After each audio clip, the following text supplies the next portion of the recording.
China is striking when the iron is hot.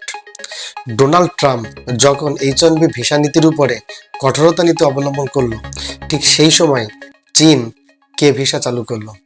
আর এই কে visa চালুর মাধ্যমে চীন বিশ্বে এক নতুন দিগন্ত উন্মোচন করলো প্রযুক্তি এবং গবেষণার ক্ষেত্রে। এবং এর সাথে সাথে কে ভিসার মাধ্যমে চীন সরাসরি আমেরিকা যুক্তরাষ্ট্রের H1B ভিসা নীতিকে চ্যালেঞ্জ করলো। তাহলে এই কে ভিসা নীতি শুধুমাত্র কি কৌশলগত দিকে চ্যালেঞ্জ করলো যুক্তরাষ্ট্রকে, নাকি মেধা, ট্যালেন্ট এবং গবেষণা এই সমস্ত দিকেও সরাসরি যুক্তরাষ্ট্রকে চ্যালেঞ্জ করলো?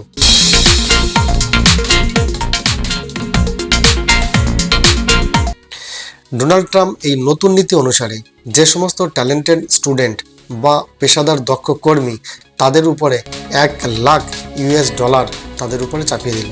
তাহলে এই যে বিশাল যে অর্থনৈতিক চাপ, এই অর্থনৈতিক চাপ কিন্তু এই সমস্ত ট্যালেন্টদের নিরুৎসাহিত করতে শুরু করলো এবং তারা বা বিকল্প দেশের চিন্তা ভাবনা করতে শুরু করে।